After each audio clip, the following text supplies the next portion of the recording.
Vamos a abrir nuestra Biblia, hermanos, por favor. Salmos capítulo número 32. Salmos capítulo número 32, por favor.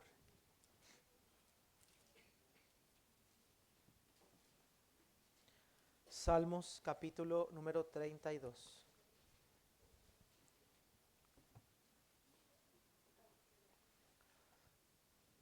Hermanos, si tienen una botella de agua que me puedan pasar, favor, se los agradezco mucho, hermanos. Salmos capítulo número 32, vamos a leer versículo 1 al versículo 11, así como están sentados. Vamos a tener el tiempo, hermanos, de leer el mensaje que vamos a estar predicando el día de hoy, hermanos, está en este salmo. Y entendiendo que es el último domingo del año, que es el día que celebramos o tenemos la Santa Cena del Señor, no pensé, hermanos, en un mejor texto para predicar esta mañana, esta tarde, que el Salmos capítulo número 32, así que vamos a darle lectura. Dice así la palabra del Señor: Bienaventurado aquel cuya transgresión ha sido perdonada y cubierto su pecado. Bienaventurado el hombre a quien Jehová no culpa de iniquidad, en cuyo espíritu no hay engaño. Mientras callé, se envejecieron mis huesos en mi gemir todo el día, porque de día y de noche se agravó sobre mí tu mano. Se volvió mi verdor en sequedades de verano. Mi pecado te declaré y no encubrí mi iniquidad. Dije, confesaré mis transgresiones a Jehová, y tú perdonaste la maldad de mi pecado. Por esto orará a ti todo santo en el tiempo en que pueda ser hallado. Ciertamente en la inundación de muchas aguas no llegarán estas a él. Tú eres mi refugio, me guardarás de la angustia, con cánticos de liberación me rodearás. Te haré entender y te enseñaré el camino en que debes andar. Sobre ti fijaré mis ojos. No seas como el caballo o como el mulo sin entendimiento, que han de ser sujetados con cabestro y con freno, porque si no, no se acercan a ti. Muchos dolores habrá para el impío, mas al que espera en Jehová le rodea la misericordia. Alegraos en Jehová y gozaos justos, y cantad con júbilo todos vosotros los rectos de corazón. Señor, te damos gracias en este día por tu palabra, mi Dios, y gracias te damos por este día donde podemos tomar para memorial, Señor, lo que es la Santa Cena, lo que tú nos has encargado, lo que tú dejaste como un mandato, que todas las veces que lo hiciéramos en memoria de ti, teniendo en mente tu sacrificio expiatorio. Pero, Señor, tu sacrificio expiatorio nos dio el mejor regalo que jamás nadie pudo habernos dado, y eso es el perdón de nuestros pecados. Señor, estábamos completamente perdidos, íbamos caminando rumbo al infierno, y algunos de nosotros tenemos una vida grandemente vergonzosa, y todo ello tú lo perdonaste. Habla nuestra vida, Señor, y que hoy salgamos gozosos, contentos, no de la comida que se dio, no del culto que se llevó a cabo, sino que salgamos gozosos y contentos y privilegiados de ser hijos de Dios. Gracias te damos, Señor, por todo. En el nombre de Cristo Jesús, nuestro Señor. Amén. En el año 1972, un hombre llamado George Wright había sido prófugo por más de casi 40 años. Este hombre había participado en, gracias hermano, este hombre había participado en robos de bancos que había terminado lamentablemente en la muerte de un guardia de seguridad. Y durante décadas George Wright tuvo que cambiar de nombre, tuvo que cambiar de país, tuvo que cambiar de trabajo. Aunque exteriormente Wright parecía que era un hombre libre, interiormente él vivía constantemente atormentado por su vida pasada, con un entendimiento de una deuda presente, con el entendimiento de una muerte a cuestas y con el entendimiento de que tarde o temprano, en cualquier momento, lo podían agarrar. Después de 40 años, George Wright fue arrestado y un periodista le había preguntado si él tenía paz o si él sentía paz después de su arresto. Y la respuesta de George Wright fue tan sencilla, y él dijo: ahora por fin puedo dormir sin ningún tipo de temor. El peligro ya pasó y ahora lo único que me deja tranquilo es que la culpa que sentía por lo que había hecho quedó atrás, pues ya estoy pagando lo que tenía que pagar. Aunque Wright no había sido feliz por ir a prisión, la felicidad de George Wright era que por fin el peso de huir, el peso de la culpa y el peso de la responsabilidad ya habían terminado. Y es ese mismo tenor de lo que el salmista David nos enseña en el Salmos capítulo número 32. La diferencia, gran diferencia entre David y George Wright es que George Wright tuvo que pasar o tuvo que pagar las consecuencias de sus faltas y que esa consecuencia de sus delitos lo llevaron a la prisión. George Wright tuvo que pagar la sentencia que él merecía. Pero David nos externa algo todavía que hace más grande el Salmo 32, y es que David tuvo el privilegio o tuvo la dicha de ser perdonado por Dios y restaurado nuevamente.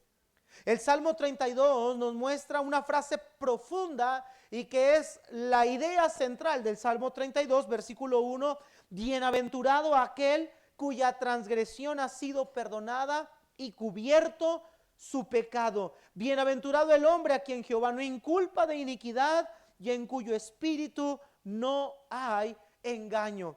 David menciona 2 veces el término bienaventurado. Y la bienaventuranza de David, hermanos, se centraliza en el hecho de que todos sus pecados, todas sus transgresiones, todas sus iniquidades han sido completamente perdonadas. Usted y yo nunca vamos a lograr entender de manera humana lo que significa vivir en esta tierra sin el pesar de ser personas que hayan recibido el perdón de parte de Dios. Y no lo vamos a entender, hermanos, porque lamentablemente todavía seguimos teniendo pecados, todavía seguimos cometiendo pecados, todavía seguimos teniendo una naturaleza pecaminosa. Cuando vamos a entender las maravillas del perdón de Dios, va a ser cuando estemos en el cielo por toda la eternidad, y entonces veamos la gloria de Dios y veamos la gloria celestial y nos demos cuenta de una cosa: nosotros no éramos dignos de estar en semejante lugar. Cuando nosotros comparamos lo que fuimos, cuando nosotros comparamos lo que somos con las recompensas inconmensurables que Dios nos dará en la vida celestial, vamos a llegar a la conclusión de que nosotros no merecíamos tal cosa. Hermanos, lo que tú y yo merecíamos era el infierno de fuego, el lago que arde con fuego y azufre. No es lo mismo, y esto lo vamos a estar viendo durante el contenido del mensaje, no es lo mismo vivir con remordimiento que vivir en arrepentimiento. Aunque las palabras suenan similares y aunque el sentir pudiera parecerse un poco, la realidad es que el remordimiento simplemente se queda en culpabilidad, se queda en victimismo, se queda en dolor, se queda en los hubiera. Arrepentimiento transforma vidas. Y para que nosotros podamos recibir el perdón de Dios, necesitamos no remordimiento, necesitamos arrepentimiento.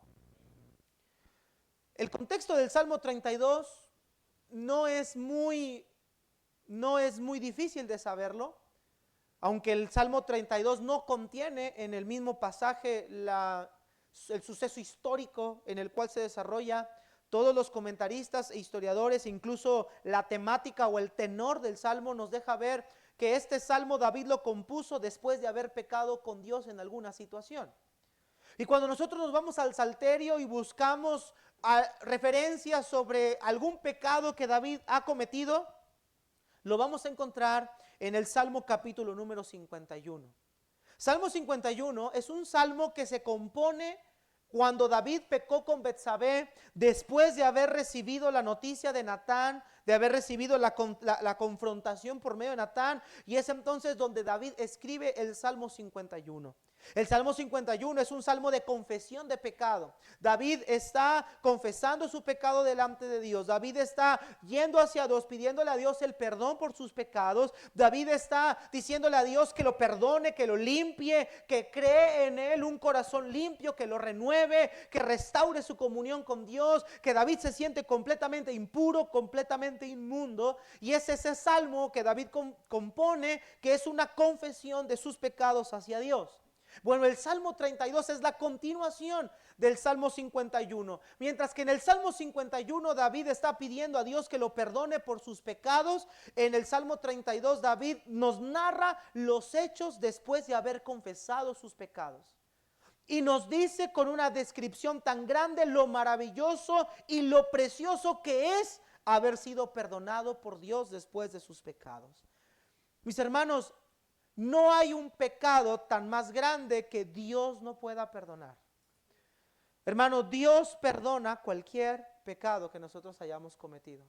La sangre de Jesucristo no tiene límites para perdonar pecados. Lo único que no será perdonado es a una persona que haya negado o haya rechazado a Jesucristo como su Salvador. Pero toda aquella vida que usted y yo llevamos en el pasado, toda aquella vida que usted haya cometido, todos los pecados que usted haya practicado, por la gracia de Dios han sido perdonados y han sido borrados. Es una tontería que usted esté sentado aquí castigándose y flagelándose por pecados que Cristo ya le perdonó. No, hermanos, si Dios ya los perdonó, esos pecados ya están eliminados. Y esto también nos incentiva en el presente a que si nosotros pecamos con Dios, Dios todavía sigue perdonando nuestros pecados. Así que vamos a ver, hermanos, el estudio de este salmo en 4 encabezados muy sencillos. En primer lugar, vamos a ver el gozo del perdonado. Vamos a ver cómo David nos externa este sentimiento que genera en alguien que ha sido perdonado por Dios. Versículo número 1 y versículo número 2, por favor. Dice así: bienaventurado aquel cuya transgresión ha sido perdonada y cubierto su pecado. Bienaventurado el hombre a quien Jehová no culpa de iniquidad y en cuyo espíritu no hay engaño. Es interesante ver, hermanos, que el Salmo capítulo número 32 comienza con el mismo vocablo con el que comienza el Salmo capítulo número 1. Mientras en el Salmo 1, el salmista nos dice que es bienaventurado aquel que no anduvo en consejo de malos, que estuvo en camino de pecadores, que se deleita en la ley de Jehová, que es como un árbol que crece y que echa fruto a su tiempo y que su hoja no cae. Mientras que el Salmo 1 le llama bienaventurado a una persona que se aleja de los pecadores, que se aleja del pecado y que se acerca a la obediencia de las Escrituras. El Salmo 32 nos habla de una bienaventuranza, pero de una persona que ya ha pecado, que ha transgredido la ley de Dios, que a lo mejor no siguió las Escrituras en obediencia como debió haberlas seguido, pero que se goza y se deleita en la suficiencia de la misericordia de su Dios. Hermanos amados, alguien bienaventurado no es alguien que solamente muestra una dicha superficial, es alguien que tiene una razón para sentir esa dicha. Y el salmista del Salmo, en el Salmo 1 nos dice que es bienaventurado el que se aleja del pecado y el que sigue la obediencia, porque esa vida va a ser próspera. Pero en el Salmo 32 el salmista nos dice que hay una dicha y hay un gozo, que después de haber pecado contra Dios, Dios nos perdona y nos vuelve a restaurar en nuestra vida cristiana. La palabra bienaventurado, hermanos, es la palabra hebrea que traduce como dichoso, feliz o alguien placentero. Pero no es alguien feliz superficialmente, no es alguien que se contenta por algo tan sencillo como una simple alegría o una simple denotación de risa. No, es una vida placentera, es una vida plena. Es una vida que no necesita nada más para estar contento. Es un gozo que es indescriptible ante los ojos o ante la conciencia humana. Es un gozo que no tiene un origen secundario, no tiene un origen superficial, no es circunstancial su venida, sino que esta dicha o este gozo proviene directamente de Dios para su vida. Y el salmista dice, yo soy feliz, dichoso, placentero, o como se pudiera traducir mejor, soy doblemente dichoso, doblemente feliz o doblemente placentero, porque bienaventurado está en plural. Podría decir alguien como soy doblemente feliz, doblemente bienaventurado, doblemente dichoso, porque todos los pecados que yo he cometido ya fueron cubiertos. Soy doblemente feliz y soy doblemente dichoso porque Dios no me inculpa de pecado. Soy doblemente feliz y doblemente 18 porque estaba muerto en mis delitos y pecados, pero ahora en Cristo yo ya vivo. Es alguien que puede decir que su gozo se centra particularmente en lo que Dios hace en la persona y no en lo que recibe la persona de manera circunstancial. Mis hermanos, nosotros hemos recibido de Dios lo más maravilloso que un ser humano puede recibir, y eso es el perdón. Nosotros como seres humanos nos cuesta tanto trabajo perdonar que no hemos entendido la magnitud de lo que el perdón es y el peso que quita en la vida de la persona que ha ofendido. A veces pensamos que las personas que nos ofenden viven como si nada. No, hermanos, si realmente esa persona es creyente, hay un peso en su espalda, hay una culpa en su espalda. No hay tranquilidad, no hay contentamiento, no hay descanso, la culpa nos consume. Gloria a Dios que Dios quita todo, pecado y culpa. Ahora, hermanos, el paralelismo del versículo 1 y 2 es claro. Lo que el salmista está transmitiendo es exactamente lo mismo. El salmista transmite el gozo que él siente, la dicha que él siente por el hecho de que Dios haya perdonado sus pecados. Y utiliza dos palabras hebreas muy interesantes que son sinónimo a final de cuentas, pero que expresan una ligera diferencia. La primera palabra es el versículo 1, nos dice que ha sido perdonado, cuya transgresión ha sido perdonada. La palabra perdonar, la palabra hebrea nasá, que se usa 600 veces más o menos en el Antiguo Testamento, y esta palabra nasá tiene tres rasgos semánticos diferentes. La palabra significa alzar, levantar o quitar. Eso es lo que significa la palabra nasá. Pero cuando bajo tres campos semánticos diferentes, algunos hablan de alzar un objeto, el verbo del sujeto alza un objeto, levanta la mano, levanta una piedra, levanta una cosa, pero la palabra nasá también se utiliza dentro del contexto de que Dios quita o alza el pecado o la culpa de la persona que lo ha cometido. Entonces, cuando hablamos de perdonar, cuando hablamos de que Dios perdona el pecado, estamos hablando de la idea de que Dios quita la transgresión. Y cuando hablamos de quitar, no estamos hablando simple y sencillamente nada más de esconder, estamos hablando de eliminarla por completo. Muchos de los malentendidos cuando hablamos del perdón es que creemos que el perdón siempre tiene que recordar lo que se hizo. Como le decimos en México, como echarme en cara o achacarme lo que tú hiciste. No, hermanos, la ventaja con Dios es que Dios no tiene que echarnos en cara absolutamente nada. Esas deudas están pagadas. Esas deudas están saldadas. Esa deuda fue quitada. Y la palabra que sigue es cubierto. Ahí vemos en el Nuevo Testamento, ahí vemos en el versículo número 1 la palabra cubierto, que en Reina Valera se traduce cubierto, pero es la palabra hebrea kasá, que significa ocultar. Entonces la idea del salmista es que el Señor no tiene en su memoria la ofensa que nosotros hayamos hecho. El Señor no ve al pecador como el pecador que es o que ha practicado. En Cristo Dios nos ve como personas completamente nuevas. Dios nos ve a nosotros ahora sin ninguna culpa. Y el salmista dice, yo soy bienaventurado porque mis transgresiones, ese pecado que tanto me avergonzaba o ese pecado que yo cometí delante de Dios ha sido ocultado, ha sido perdonado, ha sido cubierto por Dios. Entonces, hermanos, ese es el gozo que el salmista externa. Él se deleita en que Dios lo haya perdonado. Y el versículo 2 nos dice que es bienaventurado el hombre a quien el Señor no culpa de iniquidad. Al ser nuestros pecados perdonados, ya no hay una culpa que perseguir, ya no hay un pecado que adjudicar, ya no hay algo que reprocharle a esa persona. Esa persona ha sido completamente blanqueada de todos los pecados que ha cometido. Y algo que no debemos olvidar es que el perdón que Dios nos ofrece es un perdón, hermanos, que nos brinda por medio de su amor y por medio de su misericordia. Si usted y yo estamos aquí es por la misericordia de Dios, es por su gracia, es por su perdón, es por su fidelidad para con nosotros. Pablo cita este mismo texto en el Nuevo Testamento. Mire Romanos capítulo 4. Pablo hace una cita de este mismo salmo, de estos dos versículos primeros, para darnos una enseñanza particular para nosotros como iglesia en este tiempo. Romanos capítulo número 4.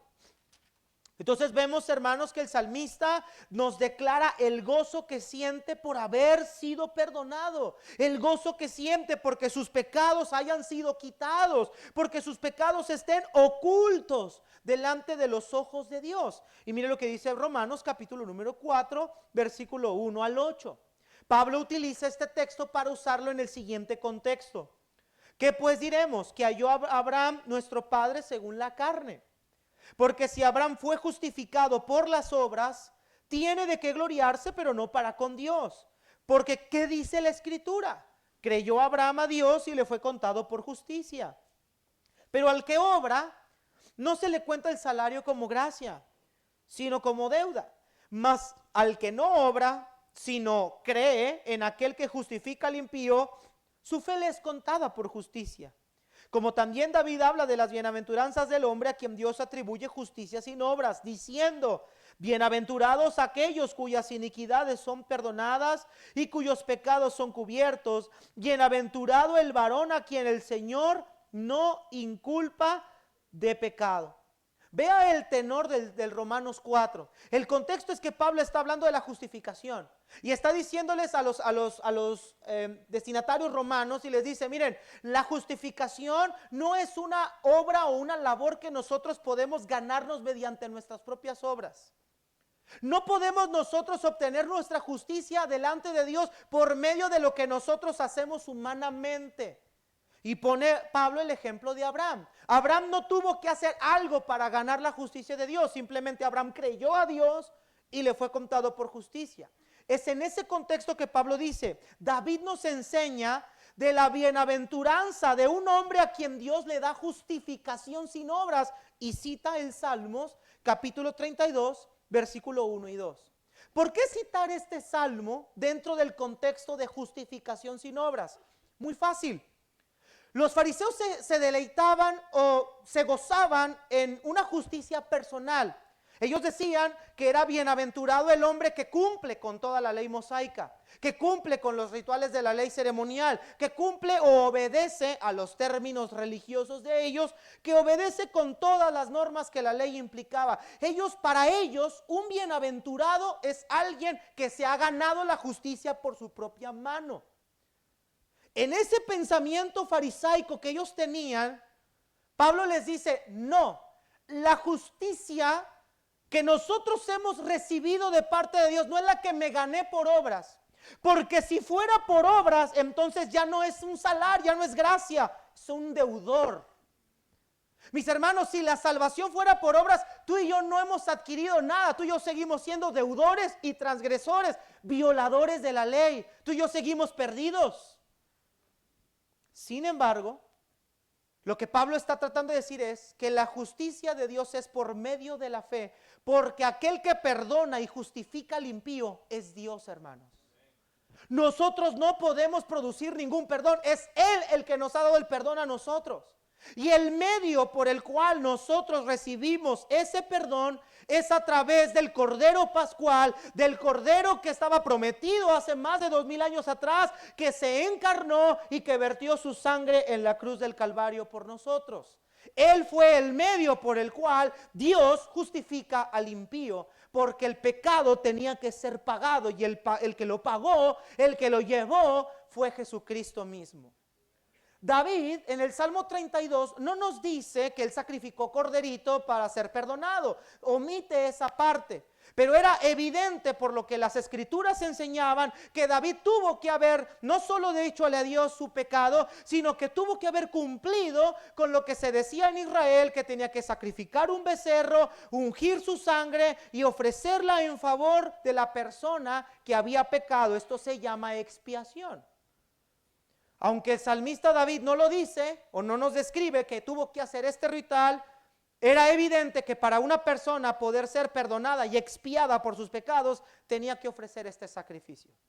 Levítico 4:1-3 dice: habló Jehová a Moisés diciendo, habla a los hijos de Israel y diles, cuando alguna persona pecare por hierro, pecar por hierro es hacerlo voluntariamente, entendiendo lo que estoy haciendo, y en alguno de los mandamientos de Jehová sobre cosas que se han de hacer, e hiciere alguna de ellas, si el sacerdote ungido pecare según el pecado del pueblo, ofrecerá a Jehová por su pecado que habrá cometido un becerro sin defecto para expiación. Es decir, que cada persona que pecara tenía que hacer un sacrificio. ¿Por qué un sacrificio? Porque Dios no iba a perdonar la culpa así como así. El corderito, el becerrito que se sacrificaba era el que terminaba llevando la culpa del que lo ofrecía. Por eso dice Pablo en el contexto de Romanos, ustedes no ganaron su justicia por sus obras. Ustedes su justicia la obtienen por medio de la fe en aquel que fue el mediador entre Dios y los hombres, Jesucristo. ¿Estamos entendiendo, hermanos? Ese es el contexto de que Pablo está usando Salmos 32 aplicándolo en Romanos 4. Ahora, para nosotros, hermanos, ¿qué virtud tiene esto? Bueno, hermanos, que por la gracia de Dios, número uno, fuimos perdonados por Dios todos nuestros pecados de una vez y para siempre con un solo sacrificio. Tú y yo no tenemos que estar matando animalitos por cada pecado que cometemos. Tú y yo ya recibimos el sacrificio expiatorio sustitutivo una vez y para siempre, y ese fue Cristo. Número dos, nos enseña que cada vez que nosotros pecamos tenemos a Dios como nuestro abogado que intercede por nosotros. Y número tres, el perdón de Dios es ilimitado. Mire lo que dice la Biblia en Miqueas capítulo 7:18. Miqueas 7:18. Es en esa razón que el profeta Miqueas nos dice lo siguiente. Miqueas capítulo 7:18. Es en ese gozo, en esa dicha de saber que Dios ha perdonado nuestros pecados, que el creador del cielo y de la tierra, aquel que se presentó en el monte Sinaí como el justo, que por medio de truenos y relámpagos vimos la gloria de Dios. Isaías 6 vio la majestad de Dios sentado en el trono del templo. Y se pregunta el profeta Miqueas, vea el versículo 7:18, capítulo 7:18, vea la pregunta de admiración que hace el profeta. ¿Qué Dios como tú? Hermanos, ¿habrá algún Dios como el nuestro? ¿Habrá alguien más que haga lo que Dios pudo hacer? No, es lo que dice Miqueas. ¿Qué Dios hay como tú que perdona la maldad, olvida el pecado del remanente de su heredad, no retuvo para siempre su enojo, porque se deleita en misericordia? Él volverá a tener misericordia de nosotros, sepultará nuestras iniquidades y echará en lo profundo del mar, que dice, hermanos, todos nuestros pecados. Por eso David está contento en el Salmo 32. Por eso Miqueas está admirado. Por eso Pablo dice que en Cristo lo tenemos todo, porque no hay otro Dios como el nuestro que pueda borrar la deuda de toda la humanidad en una sola exhibición. No hay otro Dios capaz de dejar su trono de gloria para dar su vida por personas que lo han ofendido y que voluntariamente se rebelaron contra Él. Porque, hermanos, nuestra rebelión no fue accidental, nuestra rebelión fue voluntaria. Nos rebelamos con Dios porque así es la naturaleza del hombre, rebelde. No nos rebelamos por accidente, nos rebelamos porque quisimos hacerlo.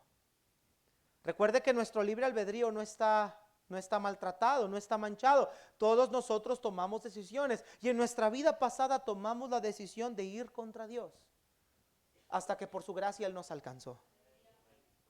Esta es la dicha que el salmista experimenta. Soy bienaventurado aquel cuya transgresión es perdonada y cubierto su pecado. Pero en segundo lugar, el salmista ahora que ha recibido el perdón, este es como el versículo 1 y 2 del Salmo 32 es como el resumen. Es como la descripción general o la introducción, el preludio, que donde dice el salmista, mira, yo he gozado de perdón y estoy tan contento por el perdón de Dios. Y ahora el salmista nos va a hacer una ligera remembranza y nos va a hacer recordar lo que tuvo que pasar él antes de recibir el perdón, lo que tuvo que vivir él antes de recibir el perdón de Dios. Y el salmista nos dice lo siguiente: yo no había recibido el perdón de Dios, no porque Dios no tuviera la capacidad de perdonarme. Y debemos entender esto, hermanos. Dios no perdona los pecados no porque no tenga la capacidad de perdonar. Dios no perdona a los pecados que no han sido confesados. Y eso es lo que David entendía. Versículo número 3, 4, por favor. Y nos va al segundo encabezado: descripción de un pecado no confesado. Mire cómo pasa del gozo de hablarnos de lo que siente, lo que se siente ser perdonado, y luego nos empieza a describir qué fue lo que él vivió mientras su pecado no lo confesaba. Versículo 3 y 4. Mientras callé, se envejecieron mis huesos, en mi gemir todo el día, porque de día y de noche se agravó sobre mí tu mano. Se volvió mi verdor en sequedades de verano. Y luego hay una palabrita ahí, trazada en sangría a la izquierda. ¿Qué dice ahí? Selah. El Selah es como un silencio, como lo que llamaríamos en una pieza musical los silencios. El Selah es un silencio. La música, las voces paran. ¿Qué significa que el Selah esté ahí? Que quiere el autor que meditemos en lo que acaba de decir. Que no prosigamos a seguir aprendiendo más hasta que no reflexionemos en lo que acabamos de oír. Dice David: mientras callé, mis huesos se envejecieron en un gemir durante todo el día. Porque de día y de noche la mano de Dios se volvió contra mí. Mi verdor, mi vigor se secó como la hierba se seca cuando entra la sequedad. ¿Qué es lo que David nos está brindando con estas imágenes? Que el pecado no confesado trae consecuencias terribles para la vida del que lo practica. Miren, hermanos, Dios perdona, pero no podemos dar por hecho que Dios nos va a perdonar automáticamente. Debemos de aprender a confesar nuestros pecados. Y no confesarlos bajo el contexto religioso que traemos, de que el pastor Carlos se ponga sotana y luego nos meta un cuartito, le hagamos un agujerito por aquí y luego le diga: pastor Carlos, fíjese que hoy me peleé con mi esposo y hoy hice esto y aquello y ta. No, cuando hablamos de confesión, no estamos hablando de ir con el pastor a decirle todos los pecados que yo he cometido. No, la confesión es la declaración, la manifestación de nuestros pecados ante el Dios vivo y eterno. ¿Por qué no ante el pastor? Porque el pastor no es nadie para perdonar sus pecados. Cristo dijo: solamente hay uno que perdona pecados, y ese es Dios. Mis hermanos, si hay algo que hace que los creyentes no sientan el perdón de Dios en su vida, es porque dan por hecho que el perdón es automático. No, mis hermanos, el perdón no es automático. Yo debo de confesar mis pecados. Yo debo de tener la disciplina de ir delante de Dios en cada tiempo en confesión de mis pecados. Ahora, ¿confesamos nuestros pecados porque Dios necesita saber qué pecados cometimos? No, Él es autosuficiente, Él todo lo sabe, Él es omnisciente, Él es omnipresente. Él sabe lo que hiciste. Hermanos, Él sabe lo que estás haciendo. Él sabe quién eres tú. Él sabe con qué corazón estás sentado aquí. Él sabe qué intenciones tienes hoy. Él sabe por qué echaste, con qué intención echaste dinero, la ofrenda, por qué viniste hoy. Él no necesita que tú le digas lo que hiciste para saberlo. Pero Dios nos llama a confesar porque es la manera, es el acto volitivo, es el acto humano por el cual yo reconozco humildad y sumisión a Dios de que yo le he fallado y que necesito el perdón de Dios absoluto. Es un reconocimiento de mi falta. No es un reconocimiento para que Dios sepa. Es un reconocimiento para que yo entienda la gravedad de lo que yo hice. Nos gusta escuchar pecado ajeno. ¿A poco lo hizo? Ay, ¿a poco la hermana lo hizo? Y luego, si son como ciertas personas que conozco, tráiganse el café. Nos encanta, no sé, o la hacen así, ¿verdad? Nos encanta escuchar pecados ajenos. ¿A poco lo hizo? No te creo, en serio. Anda tan seriecita que se ve. Esos seriecitos son peores. Nos encanta, pero qué difícil es siquiera tratar de pronunciar con mis labios que yo lo hice. Híjole, hermanos, tratar de decir yo, fíjate, cuando estás delante de alguien y decirle, oye, ¿qué pasó? Cuesta un trabajo que la persona lo diga. ¿Sabes qué? Hice este pecado, hice esto. Cuesta trabajo. La boca se te seca, no sabes cómo decirlo. Te justificas primero 20,000 veces para decir que la regaste. No, hermanos, cuesta mucho trabajo. Y te pones a pensar lo que el salmista dijo en el Salmo 139, ¿quién podrá entender sus propios errores? Y te das cuenta qué difícil es ver nuestros propios errores. El pecado se ve muy grave cuando lo vemos de afuera hacia adentro. Pero qué difícil es verlo de adentro hacia afuera. Hermanos, incluso a veces terminamos haciendo cosas peores de las que hemos juzgado. Uy, ¿te fijaste? La hermana tiene hijo de cada uno. No, esas hermanas son tremendas. Y a lo mejor esta persona tiene pecados más graves que eso, si lo vemos en términos morales o en términos exteriores. No, Dios quiere que confesemos para que nosotros nos demos cuenta de la magnitud y de la gravedad de nuestros propios pecados. Qué tan grandes han sido nuestros pecados. Qué trabajo cuesta. Cuando el ángel le preguntó a Jacob, ¿cómo te llamas? Jacob tuvo que decirle, me llamo Jacob. Pero no es solamente decirle Jacob y ya, era, Señor, mi nombre significa usurpador y yo le robé la identidad y el tamaño a mi hermano. Yo le robé a mi hermano la primogenitura y le robé la identidad y le robé la bendición y yo he sido malo con mi hermano. Qué difícil es confesar lo que somos y lo que hemos hecho. Cuando estás delante de Dios, Señor, estoy batallando y hasta te da vergüenza decir con qué estás batallando, cuando ya Dios lo sabe. Pero la confesión es una muestra de humildad, de sometimiento y reconocimiento a Dios de lo que he hecho. Y entender la gravedad de lo que yo he hecho. Ahora debemos entender algo, hermanos. El hombre natural, el hombre sin Cristo, él no tiene ningún deseo absoluto de arrepentimiento.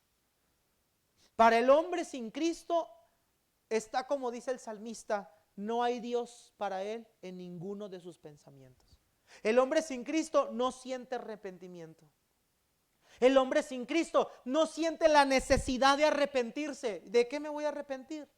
Oye, tienes que hacer, ¿y por qué lo tengo que hacer? Pues si quién es Dios, quién es Él o quién es fulano para que yo tenga que remendar, que se aguante si quiere. El hombre sin Cristo no siente el más mínimo deseo de confesar sus pecados. Es más, para él es intrascendente confesar pecados.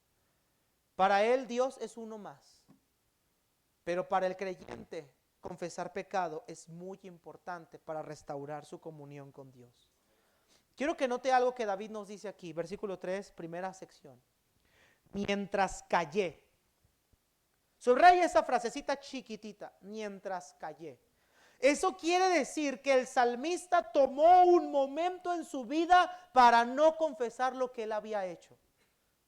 Si el contexto histórico es verdadero y es fidedigno, entonces tendríamos que unirlo a 2 de Samuel capítulo número 13, 12, 11, 12 y 13. Rápidamente se los voy a mencionar. David ve a Betsabé que se está bañando.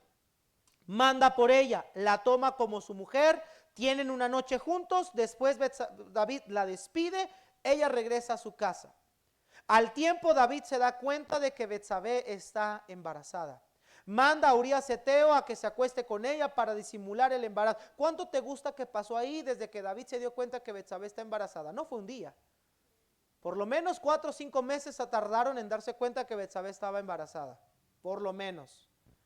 Después de ese tiempo, manda a Urías para tratar de fingir, manda a matar a Urías, lo manda a lo más recio de la batalla y termina el capítulo número 11 diciendo que esto que David había hecho fue desagradable ante los ojos de Dios, pero que el niño ya había nacido. Desde el momento en el que David cometió el pecado con Betsabé hasta que el niño nació, ¿cuánto tiempo crees tú que mínimo pudo haber pasado? Por lo menos 10 meses pasaron, si no es que hasta el año lo vamos a cerrar. Y entonces el capítulo 12 empieza la narración diciendo que Natán vino a David para hablar con él. ¿Cuánto tiempo crees tú aproximadamente que David se tardó en confesar su pecado a Dios? Un año o más. Pero ese año, dice David, mientras callé, mis huesos se envejecieron. Gemía todo el día. De día y de noche yo sentía tu mano contra mí. Es que yo sentía que algo no estaba bien con Dios. Es que yo sentía que algo no estaba bien en mi vida. Algo no estaba embonando. Ya no era el mismo. Ya no era la misma. Mi gozo, mi alegría, mi contentamiento, mi físico, mi ánimo se perdieron. No sé en qué momento se perdieron. No sé en qué momento o cómo terminé siendo lo que soy. Lo único que David sabe es que pecado no confesado lo llevó a hacer otra cosa peor que la primera que había cometido. Había mandado a matar a un hombre inocente, un fiel guerrero de él, un hombre que estaba dispuesto a morir por el reinado, por defenderlo a él con tal de encubrir su propio pecado. Qué terrible y grave es cuando un cristiano trata de esconder sus pecados. Número uno, no puedes esconderlos. No puedes esconderlos, porque un día un Dios va a mandarte un Natán que te los descubra. No hay pecado que no haya de salir a la luz y no hay nada oculto que no haya de saberse, dice la Biblia. En el gran trono blanco dice que los secretos de los hombres saldrán a la luz. Todo lo que el humano ha cometido a lo largo de la historia, tú y yo los vamos a ver en el tribunal blanco cuando estemos como testigos ese día. Los secretos de los hombres serán vistos. Así que si tú piensas que nadie te ha descubierto porque tienes a otra mujer, dale tiempo a Dios, Dios lo va a hacer. Dios te va a descubrir por ti. Dios te va a delatar. Hermana, no te preocupes, es que mi esposo no te preocupes, Dios tarde o temprano lo va a mostrar. Lo malo es que Dios lo tiene que terminar sacando para juicio en vez de nosotros sacarlo para arrepentimiento. David debió haberlo hecho. Mis hermanos, cuando una persona no confiesa su pecado, no hay paz en su corazón, no hay gozo en su corazón, no hay gracia de Dios en su vida, no hay comunión con Dios, no hay una vida espiritual próspera, hay desánimo, incluso depresión, tristeza sobre tristeza, no hay ganas de leer, no hay ganas de orar, no hay ganas de ir a la iglesia y empezamos a permitir cosas que no hubiéramos permitido en otro tiempo. Y todo eso es la evidencia de que hay pecado no confesado. Mis hermanos, yo espero que en esta mañana usted no esté aquí delante de Dios con un pecado amarrado que no quiere confesar. Y si usted está con un pecado que no ha confesado y no quiere confesar, usted no puede tomar la cena del Señor. Dice la Biblia que debemos de examinarnos, que no debemos de tomarla indignamente. El pecado no confesado trae consecuencias a la vida espiritual de la persona. ¿Cuántas personas no han dejado su caminar con Dios por el pecado? Y todos le llamamos desánimo. Es que estoy desanimado. Hermanos, el desánimo viene por dos cosas. Por pecado no confesado o porque hemos perdido nuestra fe en Dios. Y muchas veces no es la primera, no es la segunda, muchas veces es la primera. Cuando una persona verdaderamente está arrepentida, tiene que ser honesto. Tiene que ser sincero. Tiene que ir delante de Dios y confesarlo, pero también delante de las personas a quienes Él les haya fallado. Aunque sabemos que delante de Dios hay perdón, las consecuencias del pecado quedan. Versículo 4 nos dice David: de día y de noche tu mano se agravó contra mí. Vea lo que dice la Biblia en Hebreos capítulo número 12, por favor. Dice David: yo estuve sintiendo todo el tiempo la mano pesada de Dios. Yo estuve sintiendo de Dios que algo no estaba bien. Yo empecé a perder mi vitalidad, mi vigor, mis huesos se secaron, mi verdor desapareció, mi ánimo se fue, ya no soy el mismo que era antes y siento que la mano de Dios ha salido contra mí. Mire lo que dice Hebreos 12, versículo número 5. Pues ya habéis olvidado la exhortación que como a hijos se os dije diciendo: hijo mío, no menosprecies la disciplina del Señor, no te desanimes cuando eres reprendido por Él, porque el Señor al que ama disciplina y azota a todo aquel que recibe por hijos. Si soportan la disciplina, Dios los trata como a hijos, porque ¿qué hijo es aquel a quien el Padre no disciplina? Hermanos amados, si pecamos y Dios está tratando con nosotros, si pecamos y Dios está disciplinándonos a nosotros, no te quejes, dale gracias a Dios porque eres su hijo a final de cuentas. Hermanos, Dios no puede dejar el pecado impune.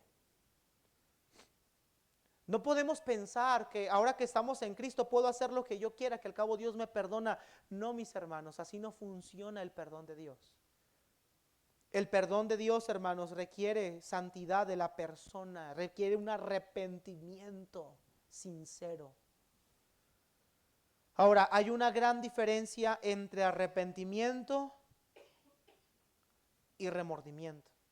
Y eso es lo que el salmista nos dice en nuestro siguiente encabezado, Salmo 32, favor, versículo 5. Mire lo que dice el salmista, ahora nos muestra la confesión como el camino para el perdón.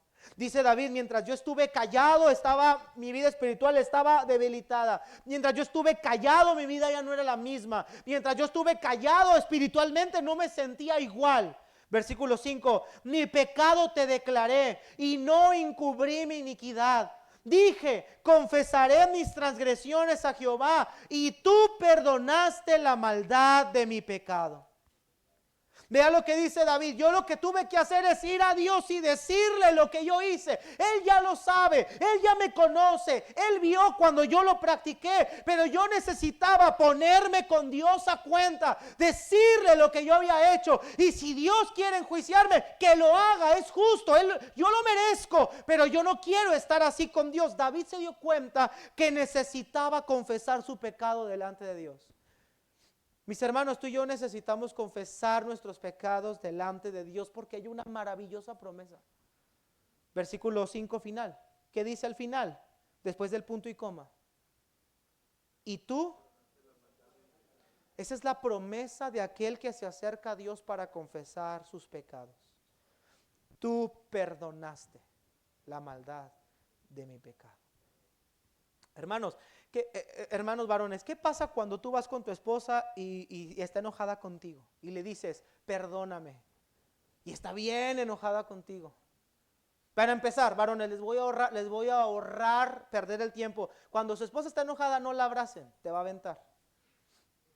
Ya lo intenté muchas veces. No haga eso, no la abrace, no intente hacerle contacto físico, no funciona. Al contrario, se enojan más. ¿Verdad, Jonathan? Eso te reíste, hijo, por algo te reíste. ¿Qué pasa cuando la mujer está muy enojada, que siente que el agravio fue muy fuerte? Y tú vas y le dices a tu esposa: perdóname. ¿Qué dice? Ahorita no me hables. No te me acerques ahorita. Ahorita no quiero verte. Y si mal te va, te echan de la casa luego. Depende de qué hayas hecho. Pero vea lo que dice David: cuando yo voy a Dios y confieso mis transgresiones, Él inmediatamente perdona. A esa medida deberíamos de llegar todos nosotros como cristianos. La inmediatez del perdón. Pero quiero que tú notes, hermano querido, si tal vez tú no te has acercado a Dios porque te sientes culpable, Dios perdona, hermano. Dios perdona. Dice Juan: si confesamos nuestros pecados, Él es fiel y justo para perdonar nuestros pecados y limpiarnos de toda maldad. Cuando Israel estaba en su peor apogeo de rebeldía, estoy hablando del libro de Isaías, cuando Israel estaba en apostasía, adorando dioses ajenos, metiendo dioses ajenos al templo, viviendo en total inmoralidad, en cosas socialmente malas, robando, hurtando, matando gente. Cuando Israel estaba en ese apogeo de rebeldía, Dios les lanzó un mensaje por medio de Isaías. Venid luego, dice Jehová, y estemos a cuenta. Si vuestros pecados fueren como la grana, como la nieve serán emblanquecidos. Si fueren rojos como el carmesí, vendrán a ser como blanca lana. Note la inmediatez del perdón de Dios. Si tú vienes, yo te perdono. Si tú vienes con una carga llena de pecados tan rojos como el carmesí, yo te los hago blancos. Dios nos invita a que vayamos a Él en confesión de pecado. Dios nos invita a que no nos reservemos el pecado. Pues pequé, pues ahí lo guardo y ahí lo sigo teniendo. No, mi hermano, acércate a Dios, Él perdona. Acércate a Dios, Él ya lo hizo una vez cuando nos salvó y lo sigue haciendo día a día. Su misericordia es interminable. ¿Cuándo es entonces cuando Dios cierra sus oídos para no escuchar el perdón de una persona? Cuando el perdón de esa persona va mezclado con una falta de arrepentimiento. Voy a hacer una pregunta un poco fuerte. Y si alguien se siente identificado, levante la mano, no lo vamos a juzgar. ¿Cuántos de aquí han matado a una persona o la han atropellado accidentalmente y murió?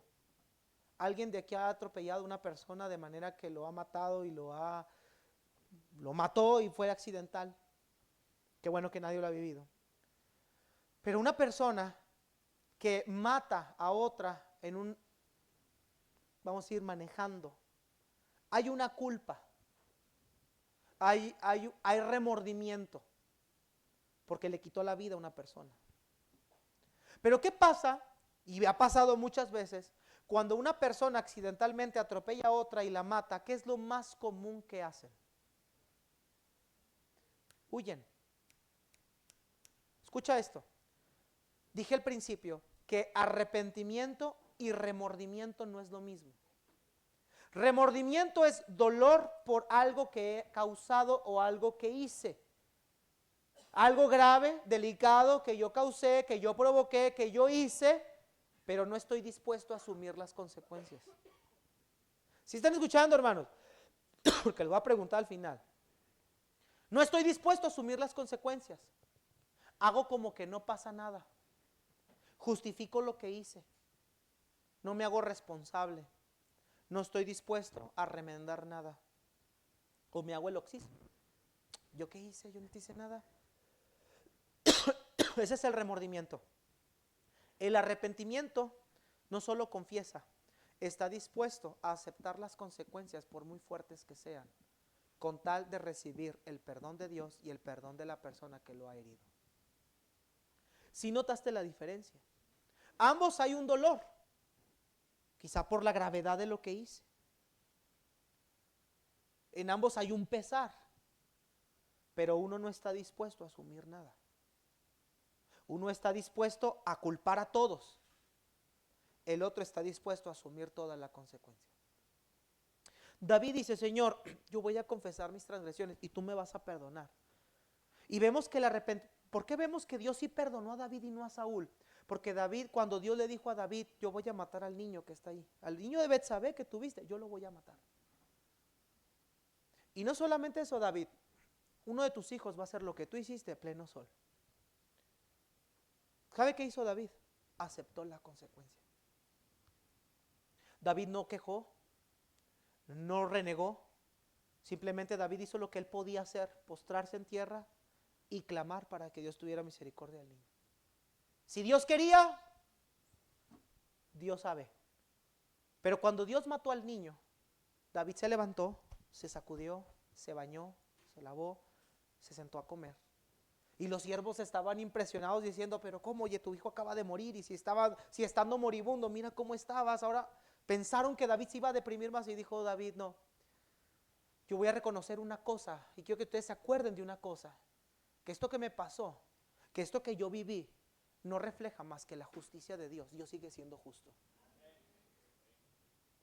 Una persona que verdaderamente se arrepiente en confesión, Dios lo perdona. Una persona que solamente utiliza por medio de su boca un perdón a Dios sin arrepentimiento, esa persona no será perdonada. ¿Sí lo entiende, hermano? No es lo mismo venir y llorar aquí y decir, Dios, perdóname por lo que hice, levantarme y seguirlo haciendo. a venir a Dios y llorando, diciéndole, Señor, perdóname por lo que hice, y hacer todo lo posible por restituirlo.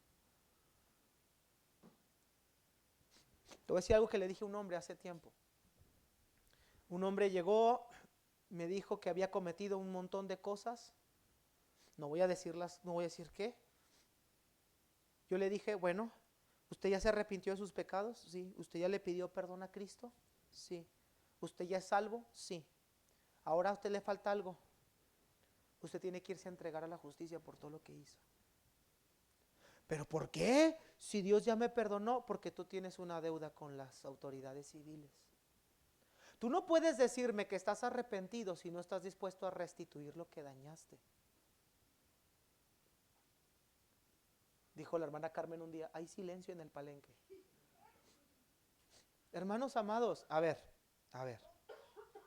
Si usted en verdad está arrepentido, usted tiene que restituir el daño. Otra vez, si usted está arrepentido, usted tiene que restituir el daño.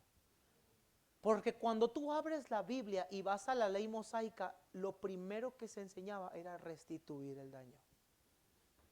Vivimos en una cultura donde pensamos que perdón es, ya me perdonó, ahí que queda, ahí muere. No. Dios sí perdona, pero no quedó el pecado ahí muerto, no de ahí muere, su hijo pagó. Por eso tú tienes un perdón inmediato, porque su hijo ya pagó, pero no fue y muere. Si fuera de te perdona y ahí muere, entonces Dios no hubiera mandado a su hijo a morir y nadie hubiese pagado nada, ahí muere. Pero el pecado sí fue pagado. Tú no lo pagaste, pero sí fue pagado. ¿Qué te hace pensar a ti que entonces tú dices que estás arrepentido y quieres dejar las cosas? Ahí muere. No, hermano, estás arrepentido, hazte responsable de lo que hiciste.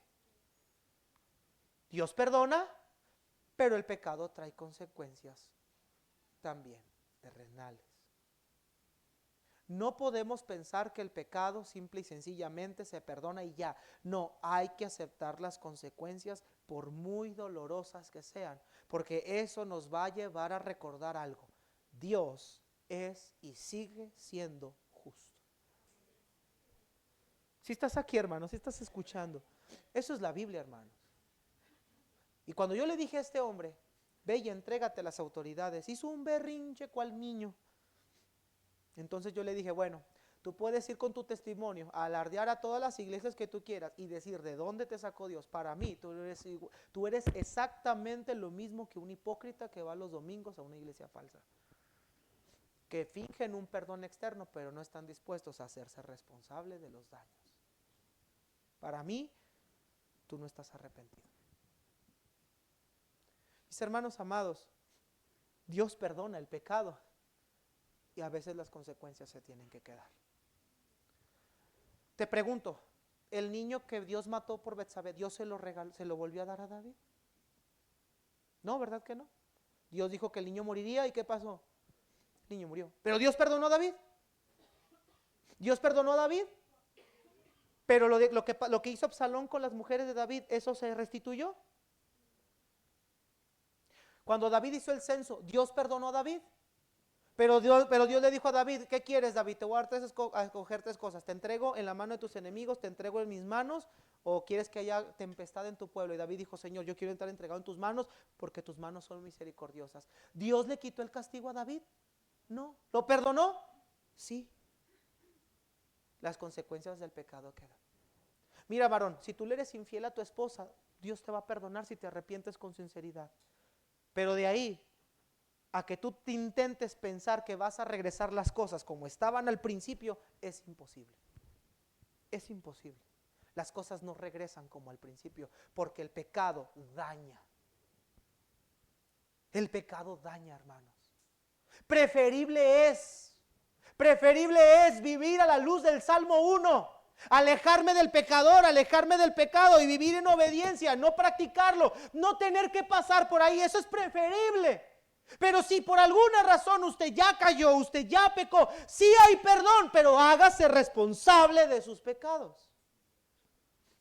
Y no pretenda hacer como que no pasó nada, porque sí pasó. ¿Sí me está escuchando, hermanos? Mira lo que dice el verso 6. Vea, David nos sigue diciendo, ya vamos a terminar con esto. Por eso orará a ti todo santo en el tiempo en que pueda ser hallado. Ciertamente la inundación de muchas aguas no llegarán estas a él, pero tú eres mi refugio, me guardarás de la angustia, con cántico de liberación me rodearás. Dice David, yo fui a Dios en confesión, Él me perdonó la maldad y mi pecado, y por esta razón busquen a Dios durante el tiempo que Dios lo puedan encontrar, porque las aguas no van a venir a ellos como medio de condenación para usted. Si usted busca a Dios en el tiempo oportuno, las consecuencias del pecado pueden quizá quedar absueltas. Hermanos, no es lo mismo ir a Dios y confesar mi pecado y retirarme lo más pronto que pueda y a tiempo, a dejar que Dios venga y me tenga que llamar a cuentas, porque ya viene el juicio para mí. Quizá por eso David dice, ciertamente la inundación de aguas no llegarán estas a él. Quizá él tiene en mente el diluvio. Cuando se les dio aviso de que Dios iba a destruir la tierra en agua, ellos no quisieron hacer caso y se esperaron hasta que el diluvio llegó, y entonces ya no hubo nada que hacer. Dice David, busquen al Señor mientras lo puedan encontrar. Por eso va a buscarte todo santo de una vez antes de que el agua venga a él y lo inunden. Dice el salmista en Isaías 55:6, dice la escritura, buscad a Jehová mientras pueda ser hallado, llamadle en tanto que está cercano, deje el impío su camino y el hombre inicuo sus pensamientos, y vuélvase al Señor, el cual tendrá de él misericordia, al Dios nuestro, el cual será amplio en perdonar.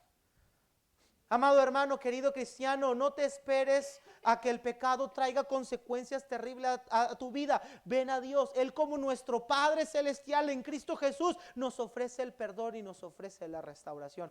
No te esperes a que las consecuencias vengan a tu vida. Consecuencias que muchas veces van a ser irreparables, irremediables, y algunas de esas perpetuas.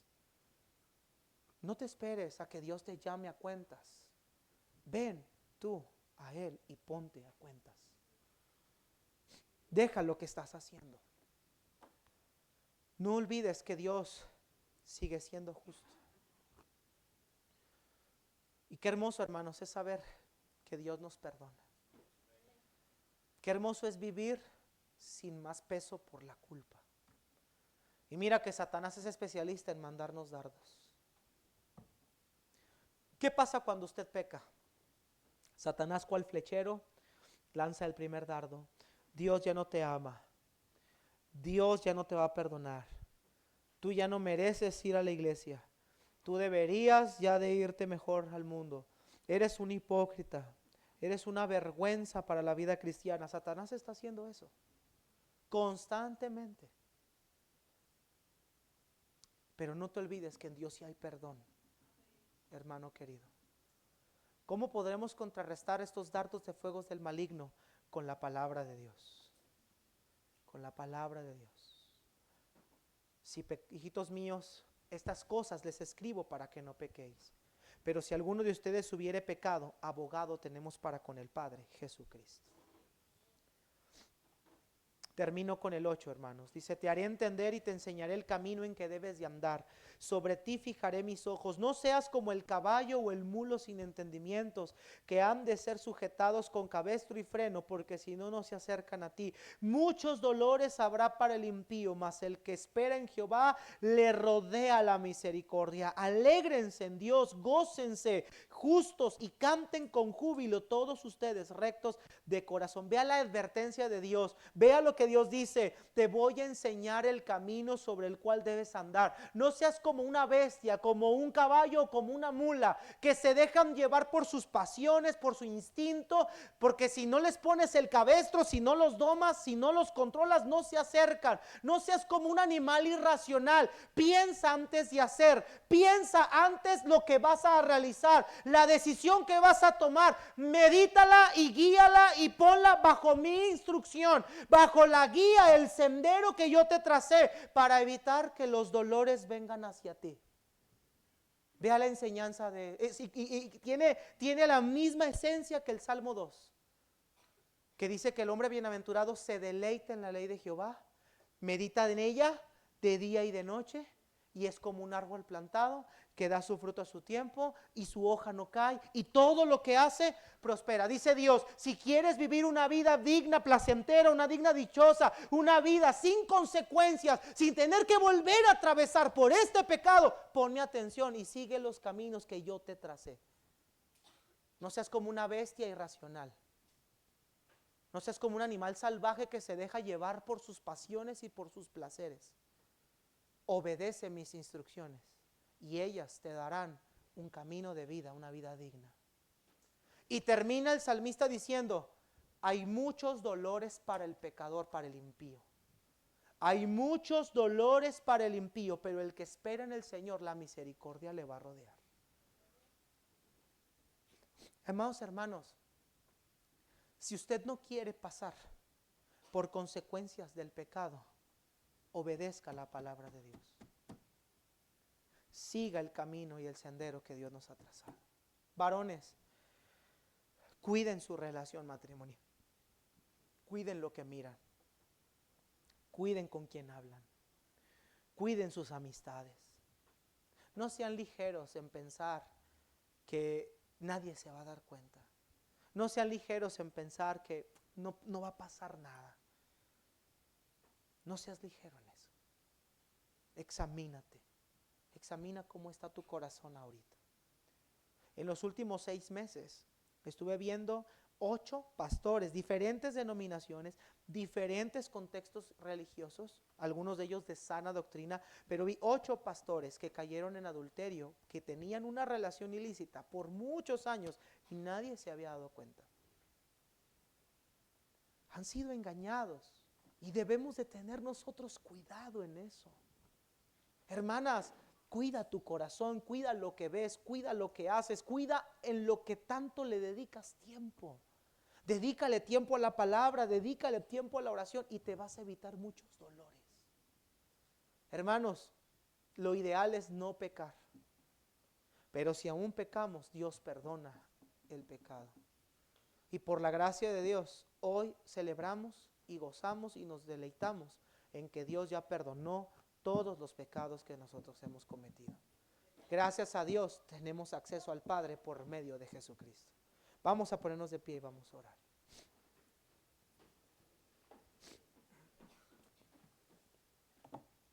Padre Celestial, te damos gracias por tu palabra. Te damos gracias, Señor, por habernos enseñado la dicha y la maravilla de haber sido perdonados con la sangre de tu Hijo. Padre, perdona nuestros pecados. Perdona nuestra maldad.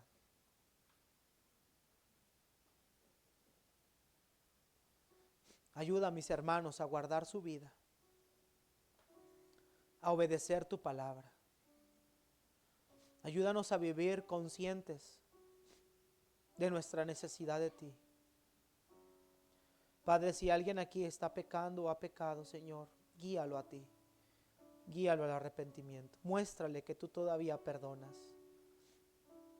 Muéstrale que tú todavía sigues perdonando.